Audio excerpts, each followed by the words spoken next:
গাজায় আপাত যুদ্ধবিরতি স্থায়ী নাকি অস্থায়ী, টিকবে নাকি টিকবে না, এই সব প্রশ্নের সাথে সাথে সবচেয়ে বড় যে প্রশ্নটা উঠে আসছে সেটা হলো গাজায় যুদ্ধবিরতিতে জিতলো আসলে কে, ইসরায়েল নাকি হামাস। তো সেই বিষয়টা নিয়েই আজকে আমাদের বিশেষ প্রতিবেদন। গাজায় যুদ্ধবিরতিতে জিতলো কে, ইসরায়েল নাকি হামাস। প্রতিবেদন উপস্থাপন করছি আমি জাকির হোসেন শেখ।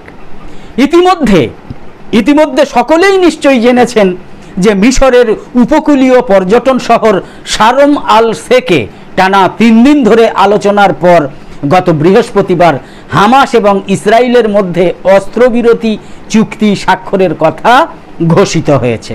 সেখানে মধ্যস্থতাকারী হিসাবে উপস্থিত ছিল আমেরিকা, কাতার, মিশর এবং তুরস্ক।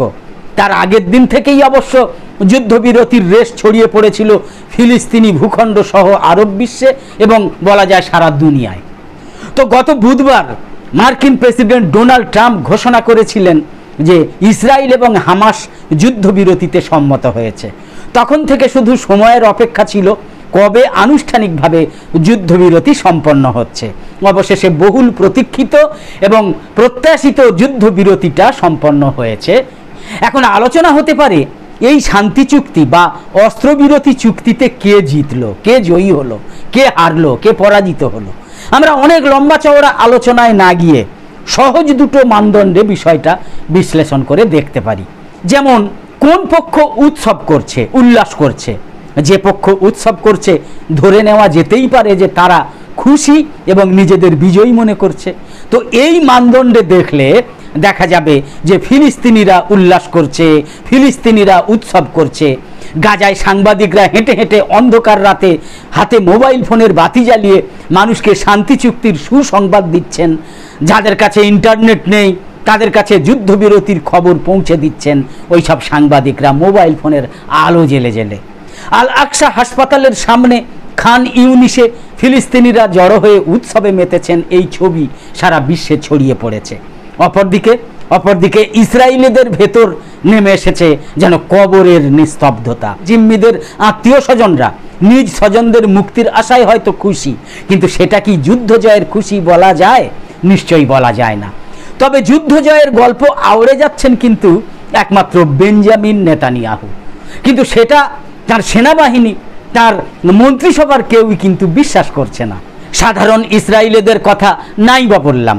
তেল আবিবের রাস্তায় স্কাই নিউজের সাংবাদিকের করা প্রশ্নে একজন সাধারণ ইসরায়েলি নাগরিক, যাকে বলতে দেখা যাচ্ছে, তিনি বলছেন যে এটা বন্দীদের জন্য, ইসরায়েলের জন্য, ইসরায়েলের নিরাপত্তার জন্য, গোটা পশ্চিমের জন্য একটা খারাপ সংবাদ। তিনি বলছেন এইভাবে। ফিলিস্তিনিরা তথা গাজাবাসী এজন্যও খুশি যে তারা এখন খাবার পাবেন, চিকিৎসা পাবেন, ঘরে ফিরতে পারবেন। তাদের এই খুশি যুদ্ধ জয়ের খুশি কিন্তু নয়। এই তর্ক তোলা যেতে পারে, এটা বলা যেতেই পারে যে এটা যুদ্ধ জয়ের খুশি হতে পারে না। সেই ক্ষেত্রে আমরা দ্বিতীয় মানদণ্ডে যেতে পারি। সেটা কীরকম? হামাসের মূল লক্ষ্য কী ছিল? হামাসের মূল লক্ষ্য ছিল যে 2023 সালের 22শে সেপ্টেম্বর ইসরায়েলি প্রধানমন্ত্রী বেঞ্জামিন নেতানিয়াহু জাতিসংঘের ভাষণে নতুন মধ্যপ্রাচ্যের একটা মানচিত্র দেখিয়েছিলেন, যেখানে গোটা মধ্যপ্রাচ্যে ফিলিস্তিন বলে কোনো ভূখণ্ডের উল্লেখ ছিল না। অর্থাৎ ফিলিস্তিন অতীত। আরবদের, বিশ্ব মোড়লদের কাছে ইসরায়েলের কেউই মনে করছে না যে এখানে ফিলিস্তিন নামে কোনো ভূখণ্ড ছিল, কোনো ভূখণ্ড আছে। ফিলিস্তিন নামে 5000 বছরের পুরনো একটা জাতিগোষ্ঠী ছিল, সেরকমটা সেই মানচিত্রে তার কোনো অস্তিত্ব ছিল না, চিহ্ন ছিল না। তো হামাসের মূল লক্ষ্য ছিল কি না, ফিলিস্তিনকে ফিরিয়ে আনা। আরবদের মুখে, বিশ্ব মোড়লদের মুখে, এমনকি ইসরায়েলিদের মুখেও ফিলিস্তিনকে ফিরিয়ে আনা। এখন যদি প্রশ্ন করা হয় যে এই উদ্দেশ্য কি সাধিত হয়েছে, উত্তর হবে হ্যাঁ, হয়েছে। বলা যায় এই কাজে শতভাগ সফল হয়েছে ফিলিস্তিনি মুক্তিকামী ও লড়াকু মানুষরা। যেখানে আরব শাসকরা, এমনকি দেশভেদে আমজনতা পর্যন্ত ফিলিস্তিনকে মুছে দিতে রাজি হয়ে গিয়েছিলেন, সেখানে 2 বছর পর আজকে আমরা দেখতে পাচ্ছি কি না, জন্মের পর থেকে জায়নিজমের একনিষ্ঠ সমর্থক, বরং সঠিক শব্দে বললে জায়নিজমের জন্মদাতারা ফিলিস্তিনকে স্বীকৃতি দিচ্ছে, ফিলিস্তিনকে স্বীকৃতি দিয়েছে। ব্রিটেন পর্যন্ত, ব্রিটেনই তো ইসরায়েলের জন্মদাতা, তারাও আজকের ফিলিস্তিনকে স্বীকৃতি দিয়েছে, নিশ্চয়ই জানেন। তো যেসব রাষ্ট্রের উদরে জায়নিজম আর ইসরায়েলের জন্ম, সেই সব রাষ্ট্রের রাজপথ এখন ফিলিস্তিনের স্লোগানে মুখরিত। ফিলিস্তিন মুছে যাওয়ার পরিবর্তে বরং গোটা পৃথিবীতে ছড়িয়ে পড়েছে আজ ফিলিস্তিনের নাম। এটা কি সত্যি নয়? পুরো দুনিয়া থেকে ঝাঁকে ঝাঁকে মানুষ ডজন ডজন নৌকা নিয়ে ফিলিস্তিনের দিকে ছুটে যাচ্ছেন টান নিয়ে। ক্রমাগত একের পর এক গাজাবাসীও তাদের আমন্ত্রণ জানাতে উদ্গ্রীব হয়ে আছেন, তাদের স্বাগত জানাতে অপেক্ষা করছেন সমুদ্র তীরে। এটাই তো আজ বাস্তব। পৃথিবী জুড়ে কোটি কোটি মানুষ প্রতিদিন, প্রতি ঘন্টায়, প্রতি মিনিটে, প্রতি সেকেন্ডে ফিলিস্তিনের নামে স্লোগান দিচ্ছেন।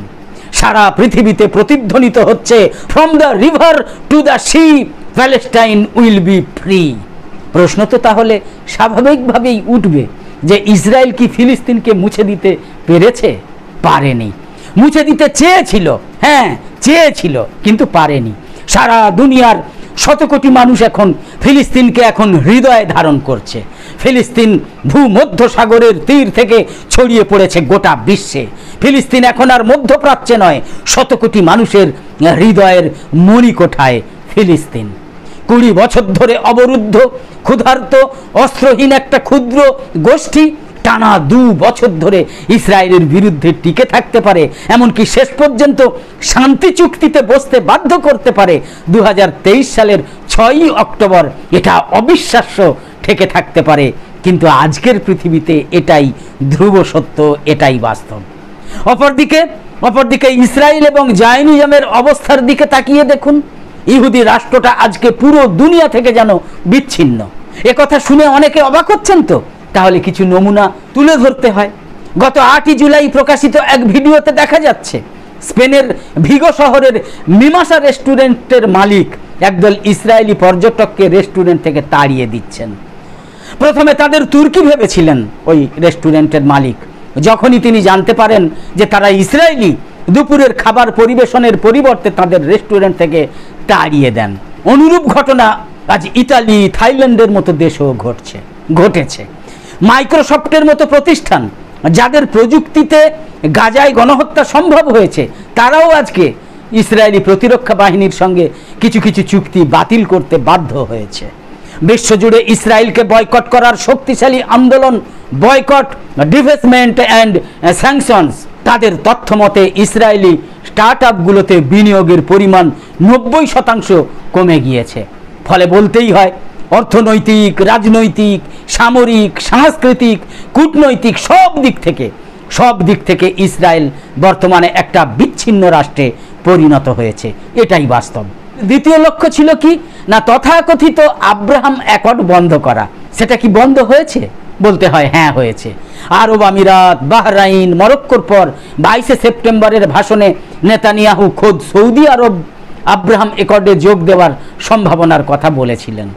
যে মানচিত্রে ফিলিস্তিন বলে কিছু ছিল না, পুরোটাই ছিল ইসরায়েল, সেই ইসরায়েলের সঙ্গে সৌদি আরবের শান্তি চুক্তি। ফিলিস্তিনিদের নির্মম বলিদান বই কিছুই নয় এটা। সেটা বন্ধ হয়েছে। হামাস জানতো ফিলিস্তিনিরা আগেও পরাধীন ছিল, এখনো পরাধীন থাকবে। আগেও পৃথিবীর সর্ববৃহৎ উন্মুক্ত কারাগারে ছিল তারা, এখনো থাকবে। তাদের প্রাপ্তির কিছু নেই, কিন্তু হারানোর ছিল। অতি নগণ্য স্বার্থের কাছে বিক্রি হয়ে যাওয়া, সফেদ লম্বা লেবাস পরা, ইয়া হাবিবি বলা আরব শাসকদের আপোষ বা দালালির পরও ফিলিস্তিনকে হারিয়ে যাওয়া থেকে রক্ষা করতে পেরেছে গাজার মুক্তিকামী মানুষেরা। কিন্তু ইসরায়েলের লক্ষ্য কি ছিল? গাজার মুক্তিকামী মানুষের লক্ষ্য অর্জনের বিপরীতে ইসরায়েলের লক্ষ্য কি ছিল? সেই লক্ষ্যে তারা কতটা পৌঁছাতে পেরেছে সেটা কিন্তু দেখা দরকার। ইসরায়েলের লক্ষ্য ছিল মোটার আগে 3টে। এক হচ্ছে বন্দীদের মুক্ত করা। তারা কি সেটা পেরেছে? পারেনি। আনুষ্ঠানিক হিসাবে 66,000-এর বেশি, কিন্তু কার্যত এর চেয়ে অনেক গুণ বেশি মানুষ হত্যা করেও জিম্মিদের তারা মুক্ত করতে পারেনি।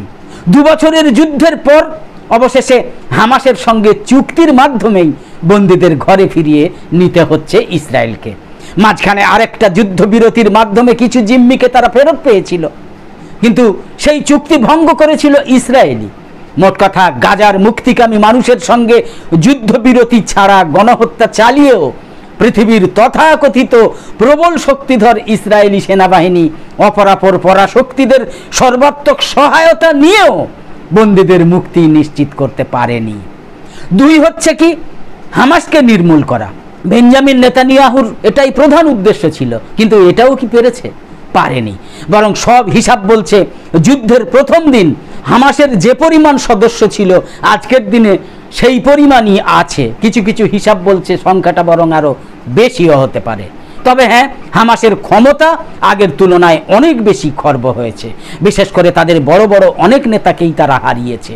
মারণাস্ত্র, বিশেষ করে রকেটের মতো যুদ্ধাস্ত্রের মজুতও ফুরিয়েছে হামাসের। কিন্তু গেরিলা যুদ্ধে হামাস আরও 2 বছর টিকে থাকতে পারবে বলে অনেক বিশ্লেষক মনে করছেন। এমনকি অনেক বিশ্লেষক এটাও মনে করছেন যে সেই যুদ্ধটা যদি 2 দশক ধরেও হয় তবুও তারা টিকে থাকবে। অর্থাৎ তার মানে হচ্ছে ফিলিস্তিনি ভূখণ্ড থাকতে হামাসকে পুরোপুরি নির্মূল করা সম্ভব নয়। 3 হচ্ছে গাজাকে এমন অবস্থায় নিয়ে যাওয়া যেন সেটা আর কোনো দিন ইসরায়েলের জন্য হুমকি না হয়। ইসরায়েলের এই উদ্দেশ্য কি সাধিত হয়েছে? এখনও পুরোপুরি সাধিত হয়েছে বলা যাবে না। ভবিষ্যতে সেটা নিশ্চিতভাবে হবে কি না সেটা হয়তো ভবিষ্যতই বলে দেবে। এই যুদ্ধের আগে, অর্থাৎ যদি আমরা 2023 সালের 7ই অক্টোবরের আগে 6ই অক্টোবরে ফিরে যাই, তাহলে কি দেখা যাবে? তাহলে দেখা যাবে পুরো পৃথিবী মনে করতে তখন ইসরায়েল এই দুনিয়ার অন্যতম শক্তিশালী রাষ্ট্র। তাদের সেনাবাহিনী অপরাজেয়, তাদের প্রযুক্তি বিশ্বসেরা, তাদের দিকে চোখ তুলে তাকানোর মতো কারোর সাহস নেই। পৃথিবীর কারো ক্ষমতা নেই তাদের উপর চোখ তুলে তাকানোর। তাদের বিরুদ্ধে যুদ্ধে গিয়ে মাস, সপ্তাহ, বহুদূর, কয়েকদিন বা কয়েক ঘন্টাও কেউ টিকে থাকতে পারে না। ইসরায়েল পৃথিবীর সবচেয়ে সুখী এবং গর্বিত জাতি, গর্বিত দেশ। কিন্তু আজকে 2025 সালের অক্টোবরের 2য় সপ্তাহে এসে কি দেখতে পাচ্ছি? সারা পৃথিবী যেন জেনে গেল 20 বছর ধরে অবরুদ্ধ, ক্ষুধার্ত, অস্ত্রহীন একটা ক্ষুদ্র গোষ্ঠী টানা 2 বছর ধরে ইসরায়েলের বিরুদ্ধে টিকে থাকতে পারে, এমনকি শেষ পর্যন্ত শান্তি চুক্তিতে বসতে বাধ্য করতে পারে। 2023 সালের 6ই অক্টোবর পর্যন্ত এটা ভাবা সম্ভব ছিল না, বিশ্বাস করাই সম্ভব ছিল না, এটা ছিল অবিশ্বাস্য। কিন্তু আজকের পৃথিবীতে এটাই ধ্রুব সত্য, এটাই বাস্তব। গোটা বিশ্বের মতো সেই স্লোগানটা দিয়েই তাই আজকের এই প্রতিবেদন শেষ করা যায়, from the river to the sea, Palestine will be free. শেষে বলি, আমাদের এই ভিডিওর বিষয়বস্তু ভালো লেগে থাকলে ইউটিউবে নোটিফিকেশান পেতে সাবস্ক্রাইব করে পাশের বেল আইকন অন করে রাখুন। আর ফেসবুকে ফলো করে আমাদের আরও নতুন নতুন ভিডিও বানাতে এবং লাইভ সম্প্রচারে উৎসাহিত করতে লাইক, কমেন্ট এবং শেয়ার করে সঙ্গে থাকুন।